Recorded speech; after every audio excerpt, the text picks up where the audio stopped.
जी अस्सलाम वालेकुम। जी सबसे पहले इस बंदे की शक्ल गौर से देखें। इसको पाकिस्तान का बच्चा बच्चा जानता है। हर बंदे में एक एबिलिटी होती है। आज हम आपको इसके जराइम पढ़ के सुनाएंगे। जराइम इस बंदे के सामने एक छोटा लफ्ज़ है। इसके जराइम कहना जुर्म की तौहीन है। इस बंदे ने जो हमारे मुल्क के साथ जो हाल किया है वो लफ्ज़ों में बयान ही नहीं किया जा सकता।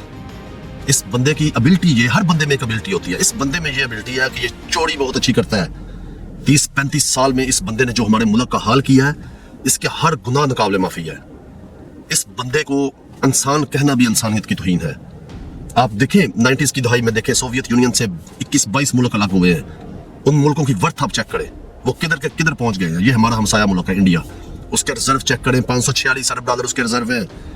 71 में बांग्लादेश हमसे अलग हुआ है, जिसको इन करप्ट जर्नैलों ने हमारे मुल्क के 2 लाख करके बांग्लादेश को अलग किया था। आप उसके रिजर्व चेक करें, $46-47 अरब के करीब उसके रिजर्व है। आप पाकिस्तान को चेक करें कि हम किधर खड़े हैं। पाकिस्तान $70 करोड़ की किस्त के लिए IMF के पीछे आगे भाग रहा है। इस बंदे को 85% पाकिस्तान की आवाम जो है इससे नफरत करती है, इसकी शक्ल से नफरत करती है। ये जुनून लीग है। आप इसका इस बात से अंदाजा लगाएं, कुछ लोग कहते हैं जी खाता है तो लगाता भी है। आप लोगों का अरबों रुपए का टैक्स का पैसा है जो ये बंदा खा गया। ये एक लोहार का बेटा था, देखे जरदारी भी है, जरदारी हाकम अली जरदारी का बेटा था, वो खानदानी अमीर था, उसके पास जमीन जायदादें सब कुछ था। इसके पास क्या था? ये लोहार की पट्टी की पैदावार है। ऊपर से झूठ इतना अच्छा बोलते हैं।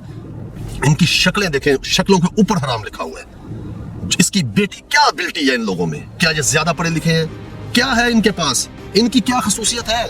आप लोग इनको अपना लीडर कहते हैं। शर्म आनी चाहिए उन लोगों को जो इनको लीडर कहते हैं। इतनी ढिठाई से झूठ बोलते हैं। फिर ऊपर से इन्होंने एक वो डड्डू चार्जर रखा हुआ है। इतनी ढिठाई से झूठ बोलने वाले इंसान आज तक हमने नहीं देखे। देखें इनकी शक्लें, देखें शक्लों पे वाज़िया लिखा हुआ है कि ये बहुत अच्छे चोर हैं। ये सिर्फ इनकी एबिलिटी ये है। हर इंसान की शख्सियत में एक एबिलिटी होती है। इसकी एबिलिटी ये है कि ये डीलें बड़ी अच्छी करता है, ये चोरी बड़ी अच्छी करता है। खुदारा हमारे मुल्क की जान छोड़ दो। 90s की दुहाई में जितने मुल्क आजाद हुए हैं 30-30 साल पहले, वो देखे किधर है, पासपोर्ट रैंकिंग में किधर है, हम लोग किधर बैठे हैं। ये अरब कंट्रीज आप देख रहे हैं, अमाराती उन्होंने दुबई खड़ा कर दिया। 71 में वो हमसे 20-30 साल बाद आजाद हुए हैं। चाइना हमसे बाद में आजाद हुआ है। उनकी दुनिया की सबसे अच्छी इकॉनमी है। हम क्या कर रहे हैं? अपने मुल्क से चोरी का पैसा ये लोग लूटते हैं और जाके उन्हीं मुल्कों में इन्वेस्ट करते हैं। खुदारा हमारे मुल्क की जान छोड़ दो। ऊपर से हमारे मुल्क के ऐसे बेशऊर लोग हैं, वो कहते हैं ये हमारा लीडर है, ये नून लीग है, ये हमारा लीडर है।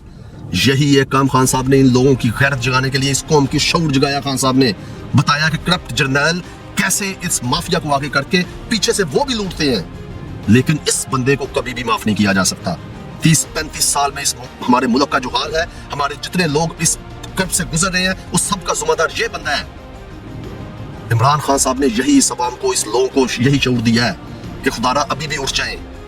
जर्नैलों को अरबों खरबों देते हैं, उनसे डील करते हैं, फिर हुकूमत में आ जाते हैं। कितने केसेस थे, इससे क्या बना है?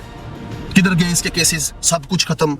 ऊपर से ये सहाफत का बाजार इन्होंने गर्म किया है। ये खरीदा फरूकी, ये सलीम साफी, इनकी शक्लें देखें आप, लानतें पड़ी हुई हैं इनकी शक्लों के ऊपर। टीवी पे बैठ के झूठ पे झूठ बोलते हैं। इनको पता भी है कि 85% लोग जो हमें देख रहे हैं वो हमें गालियां निकाल रहे हैं, फिर भी कितनी ढिठाई से टीवी पे बैठ के इनकी दलाली करते हैं। ये जितने सहाफी हैं, आपने मरना नहीं है। आप भी ये कहते हैं खाता है, लगाता है, मोटरवे बना दी, ये कर दिया। किसके पैसा था?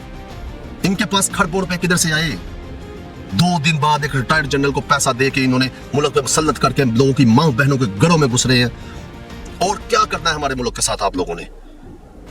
75-76 साल में हमारे मुल्क में मार्शल है, हुकूमत इन करप्ट जर्नैलों की है, और ऐसे दलालों को आगे करके इनको भी लूटने का मौका देते हैं और हमें भी लुटवाते हैं। हमारी कौम का बेड़ा गर्क कर दिया। हमारे पाकिस्तान का पासपोर्ट रैंकिंग देखें, आखिर से 5वें नंबर पे है। इंसाफ का निजाम देखें, आखिर से 5वें नंबर पे है। आप एटमी ताकत है, आपके पास कौन से वसाइल नहीं है हमारे मुल्क में, फिर भी आप कशकोल लेके सारी दुनिया में घूमते हैं।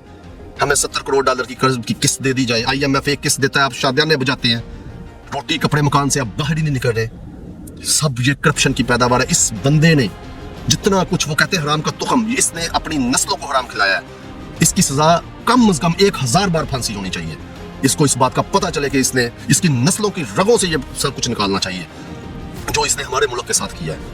ये जितने हमारे लोग हैं, इन सब की बर्बादी, हमारे मुल्क की बर्बादी की जिम्मेदार इनकी 7 नस्लें हैं। ان کو کبھی بھی معاف نہیں کیا جا سکتا. 35-40 سال سے یہ ہمارے ملک کو لوٹ رہے ہیں, ابھی پھر ڈیل کر کے آ کے بیٹھ گیا. ویسے وہ جرنیل ہے کرپٹ جو ان کو آگے کرتے ہیں, آگے کر کے اپنا انہوں نے بازار گرم کیا ہوا ہے. خدارا اس ملک پہ رحم کرو, ابھی بھی وقت ہے, سدھر جاؤ. ہمارے ملک کی جان چھوڑ دو, ہم لوگوں کی جان چھوڑ دو. یہ 2024 ہے, یہ 80-90 کی دہائی نہیں ہے, لوگ آپ کی باتوں میں آ جائیں گے. یہ ان جرنیلوں سے بھی ہماری ریکویسٹ ہے, خدارا اپنی عوام کو فوج کے سامنے نہ کھڑا کرو. یہ وہ وقت اب نہیں رہا. اب ہر بندے کے پاس شعور ہے, ہر بندہ جانتا ہے. عمران خان نے ہر بندے کو شعور دے دیا ہے, ہر بندے کو یہ بتا دیا ہے کہ آپ لوگوں کے ساتھ ہو کیا رہا ہے. ہر چیز پہ آپ ٹیکس دیتے ہو. کتنے غریب لوگ, بیچارہ ایک ماچس خریدنے جاتا ہے اس پہ بھی ٹیکس دیتا ہے. اس ٹیکس کے پیسے کو آپ چوری کرتے ہو. اربوں کھربوں پہ ایک لوہار کا بیٹا ہے تو, کیا تھا اس کے پاس؟ ابھی یہ ہمارے ملک کا امیر ترین آدمی ہے. اس کی صرف ایک ابلٹی ہے کہ یہ ڈیل بہت اچھی کرتا ہے, چوری بہت اچھی کرتا ہے. کرپٹ جرنیلوں سے ڈیل کر کے پھر اس کو لانے کی کوشش کی جا رہی ہے. 8 فروری کو پھر اس کو ہمارے اوپر مسلط کرنے کی کوشش کی جائے گی انشاءاللہ. لیکن اس بار ایسا نہیں ہوگا. یہ عوام باشعور عوام ہے. انشاءاللہ یہ عوام اس نظام سے حقیقی آزادی حاصل کرے گی, خان صاحب کے نعرے کے ساتھ جائے گی اور یہ ثابت کرے گی کہ ہم باشعور لوگ ہیں. قوموں کو اٹھنا پڑتا ہے. آج ہم لوگ نہیں اٹھیں گے تو ہماری نسلیں بھی ان جرنیلوں کی غلام رہیں گی, اس بیوروکریسی کی غلام رہیں گی, اس کرپٹ نظام کی غلام رہیں گی. خدارا ابھی بھی ہمارے پاس موقع ہے. 85% عوام جو ہے وہ ہر چیز جانتی ہے, ہر چیز کو سمجھ چکی ہے. 8 فروری کو اپنے ووٹ کا صحیح استعمال کریں. ان بغیر لوگوں سے بچیں آپ. یہ آپ کو لوٹنے آتے ہیں پھر بھاگ جاتے ہیں. ان کا کوئی بھی بچہ ادھر اس ملک میں نہیں رہتا. یہ جھوٹ بہت اچھا بولتے ہیں, چوری بہت اچھی کرتے ہیں, ڈیلیں بہت اچھی کرتے ہیں. اس کے علاوہ ان کی کوئی ابلٹی نہیں ہے, نہ ان کے پاس کوئی ایجوکیشن ہے. صرف یہ ہمارے ملک کو لوٹنے کی ابلٹی ان کے پاس ہے. وہ چند دنوں کے لیے آتے ہیں, لوٹ کے ہمارے ملک کو پھر بھاگ جاتے ہیں. اپنے لوگوں سے جب تک اللہ تعالیٰ قرآن پاک میں فرماتا ہے اس قوم جیسی عوام ویسے حکمران, آپ لوگ تب تک چینج نہیں ہو سکتے جب تک آپ ان جیسے حکمرانوں سے آپ بچتے نہیں ہیں. آپ نے یہ ثابت کرنا ہے 8 فروری کو خان صاحب کو ووٹ دے کر کہ خان صاحب نے جو کہتے ہیں, جو آپ کی خاطر 7-8 مہینے سے فضول جیل میں بیٹھا ہوا ہے, ابھی بھی آپ کے پاس چانس ہے. آپ حقیقی آزادی حاصل کر سکتے ہیں. آپ خان صاحب کے اس نعرے کے ساتھ جا سکتے ہیں کہ ہم نے اس کرپٹ مافیا سے جان چھڑوانی ہے.